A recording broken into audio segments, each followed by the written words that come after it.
everybody. Today we're here with William Barse with Goggone Express. So, Bill, thank you for coming. I know you drove a long way to sit with us today.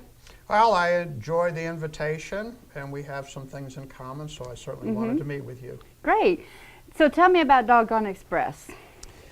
Goggone Express was initially programmed to take dogs and place them in trailers that were air conditioned and have rescue organizations transport these dogs north into Canada, New England, the Midwest, where they don't have enough adoptable dogs. And Louisiana has a surplus of shelter dogs. So I took a fair amount of my money and bought 16 to 20 foot trailers that could be attached to the back of SUVs or trucks. We put air conditioning systems in them and silent generators, and they would transport as many as 30, 40 dogs at a time. Now, you're not from here. No, I am not from here. I came down here after Katrina to help rebuild. Okay. And was it our dog population that kept you here? I would have to say I would not have imagined I would be in Louisiana for the amount of time that I have been here and probably will be here. I had come down to work for maybe a year and a half as a commercial, industrial real estate broker to help businesses rebuild after the storm. Now I'm semi-retired from that and spend most of my time working with almost every single parish in the state to see if they may have dogs that we can use in our programs. And tell me about those programs. We have 4 programs, and we have unique names for them. The first one is From the Big House to Your House, which is our prison inmate training program. Okay. We have Paws for Change, which is a program that is designed to work with adjudicated youth who may be in the process of going the bad way in their life or possibly making the right decisions and turning around themselves, and we bring them to shelters and we train them to train dogs. That's called Paws for Change. Okay. The biggest program we have going right now is Companions for Life, and this is a program that we have volunteer trainers, including myself, who train veterans on dogs that come from the prison program to become service dogs for veterans who can't afford the real expensive business-trained service dogs. We actually have inmates who have trained them in all the basics of the service dog industry, and then we match them with the veteran, and we have veterans training going on. What gave you the idea to use inmates? I was doing some adoptions, and many people would come up and say, oh, I'd love to have that dog, but I don't know how to train it. And my question back to them is, would you adopt this dog if the dog was trained? They go, oh yeah, sure. So I looked into ways that one could go about training dogs in shelters. And I ran across a Dominican nun, Sister Pauline Quinn, who is in Wisconsin, and she was the first person to ever have an inmate training program in 1982 at the state of Washington's Women's Correctional Facility. And she started all of those programs under the Pathways to Hope program. And when I contacted her, I told her I wanted to start in Louisiana. She gave me some prayers, wished me the best of success, and I actually ended up buying the program from the organization Pathways to Hope, and that's what the Department of Corrections has approved for us to use. Okay, and so how does the inmate training work? How does that program run? We have a captive audience of potential trainers who cannot have any type of write-ups or disciplinary actions for 1 year. That's what it's designed to do, is help them modify their behavior if they want to be a part of this privileged program. And then the different levels of the prison will evaluate the inmate who's expressed interest and eventually get approved by the deputy warden and the warden.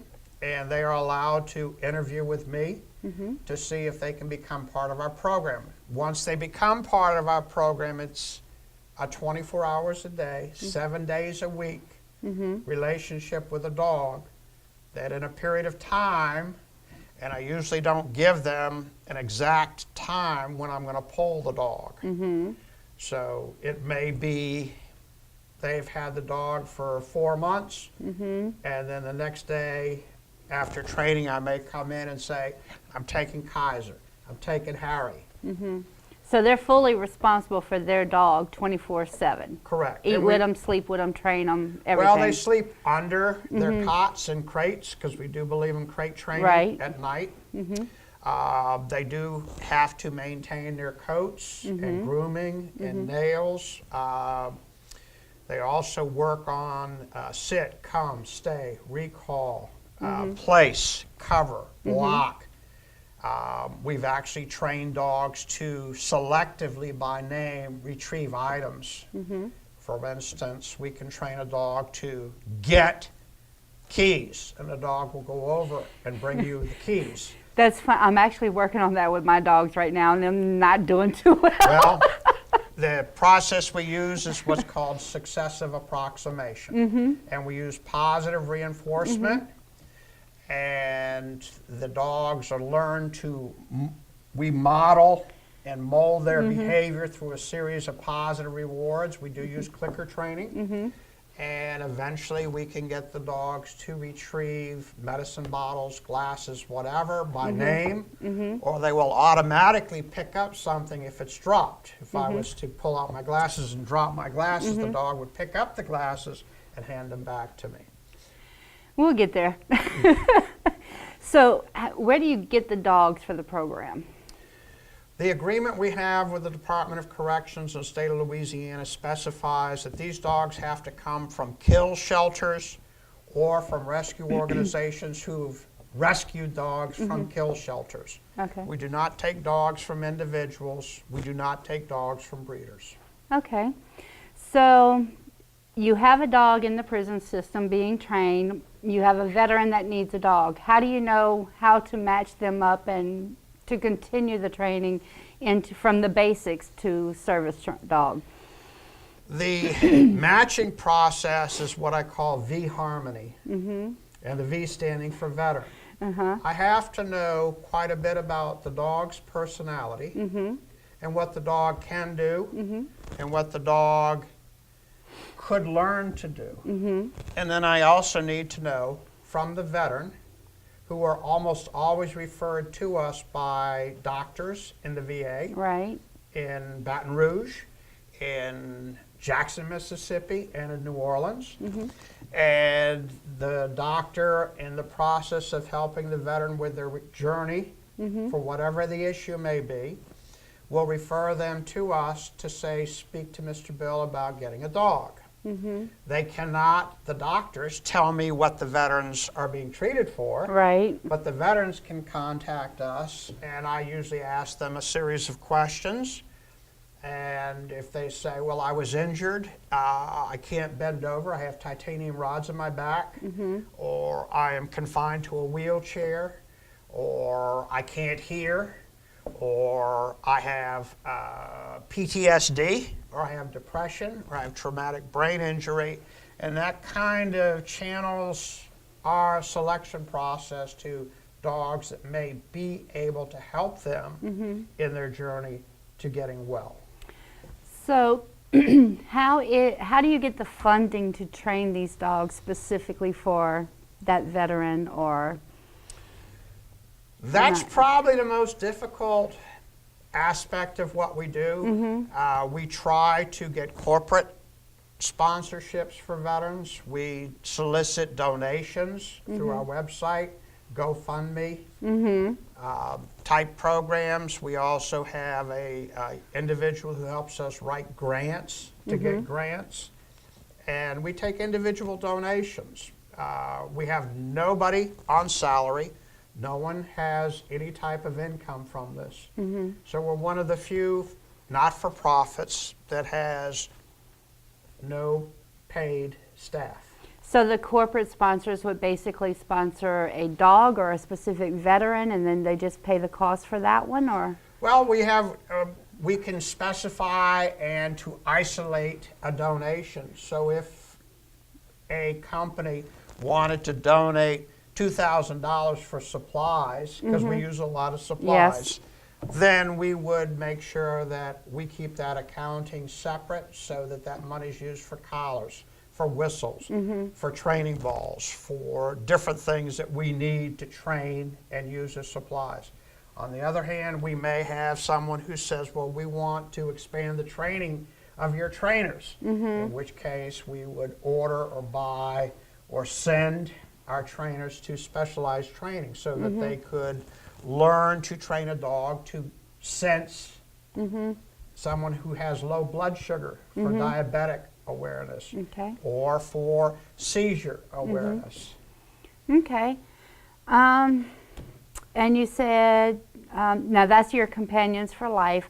What was the youth program again? And that is called Paws, Paws for Change. Okay. Because what we're trying to do is use the word pause as P-A-W-S, but also hoping the youth will P-A-U-S-E Right. to change the direction that they may have been on course that would take them into the prison program. Okay, and these are typically the youth that have been through the court system and... We have several judges and judicial areas that think it's a wonderful program. We have the youth for 2 hours twice a week come in and we work with them in general obedience with the dog in the shelter. So we bring the youth to the shelter. Actually, the agency or the parole officers or the court system brings them to the shelter. We don't transport them. We don't have the money or the facilities or the vehicles to do that. But they come for 2 hours twice a week. And at the end of their 8-week session, we evaluate them and we give them a report on how well they participated. And we give it to the judge or the court system, and hopefully it may make a difference in the child at that point learning some patience, learning unconditional care and giving, and some responsibility. Right. Now, your Goggone Express, the trailers, those are rentals, or you loan them, or how would one get a trailer or use one of them? I would make them available to different organizations that are not-for-profit, that do transports, that have a system set up where they have recipients, organizations up north that will take the dogs. Unfortunately, we've spent so much time with the other programs that we've kind of diminished that and don't participate with the transports as much as we do with trying to reduce the populations in the shelters here locally through other means, through adoptions, through training. There's a lot of dogs that come from shelters that aren't trained are repeat offenders. Yeah. Somebody will adopt the dog, and the dog is a puller, a jumper, a chewer, has separation anxiety, and the next thing we know, the dog is back in the shelter again. So by working with inmates and training inmates not to be part of a recidivism problem, we also do the same for the dogs. Right. So we're saving paws and saving souls in our mission. Good. Now, is there anything else that I didn't ask or didn't cover that you think is vital for our public to know?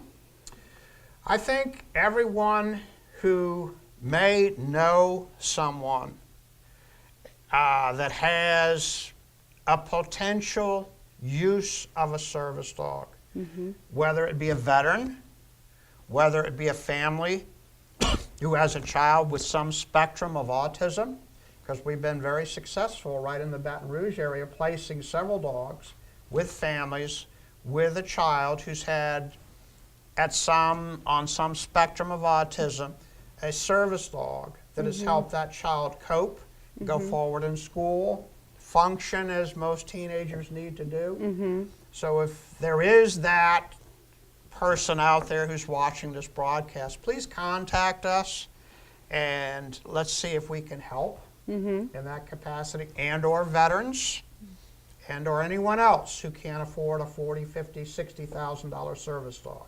Okay. And typically they pay how much for a dog? We can't sell the dogs. It's against our mission statement, but we do seek and ask for a donation that covers our basic, I mean, the dogs are all microchipped, they have their rabies shot, and they are spayed and neutered. And $150 really doesn't even cover that, let alone the training. So we ask for a donation, which is tax deductible, to help us continue with this program. Very good.